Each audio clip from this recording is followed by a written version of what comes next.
येण्यासारखा धावतोय, रात्री कोण नाही। टॅक्सीवर बिचारे मला पोलिटिशियन त्यांनी 5 पैसे नाही घेतले, बोलते दामद्या, बोलते पैसे नको। वरळीतील हिट अँड रन प्रकरण आरोपीवर 103चा गुन्हा दाखल करा असं खासदार वर्षा गायकवाड म्हणाल्या।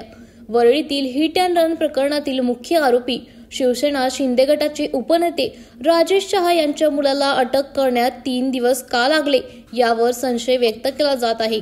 मुंबई पोलिसांची तुलना जगप्रसिद्ध स्कॉटलँड यार्डशी केला जातो, पण या दलाला आरोपी 3 दिवस सापडला नाही यावर विश्वास बसणे कठीण आहे। आरोपी सत्ताधारी पक्षाशी संबंधित असल्याने त्याला वाचवण्यासाठी प्रयत्न केला जात आहे असा सवाल मुंबई काँग्रेसच्या अध्यक्ष खासदार वर्षा गायकवाड यांनी विचारला आहे।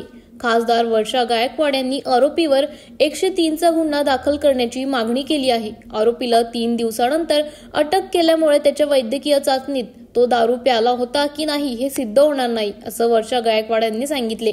खासदार वर्षा गायकवाड यांनी वरळीतील अपघातातील पीडित प्रदीप नाखवा याच्या घरी जाऊन त्यांचे सांत्वन केले। त्या म्हणाला, या अपघाताने नाखवा कुटुंबावर मोठा दुःखाचा डोंगर कोसळला आहे।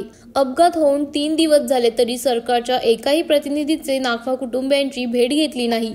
आरोपीला कठोर शिक्षा व्हावी यासाठी सरकारने सर्व प्रयत्न केले पाहिजेत, तसेच नाखवा कुटुंबाला भरघोस मदत करून आधार दिला पाहिजे। वर्षा गायकवाड यांनी पुढे म्हटले, अपघाताचे सीसीटीव्ही फुटेजही दाबण्यात आले आहे। हे फुटेज बाहेर आले तर देशभरात मोठा आक्रोश निर्माण होईल। हे सर्व पाहता आरोपीला वाचवण्याचा प्रयत्न होत असल्याचे स्पष्ट दिसत आहे, परंतु आरोपीला कठोर शिक्षा व्हावी आणि नाखवा कुटुंबियाला न्याय मिळवून देण्यासाठी सर्व प्रयत्न केले जातील। यावर अधिकाऱ्यांनी आणि सरकारने तातडीने प्रतिसाद देणे आवश्यक आहे अशी मागणीही त्यांनी केली आहे।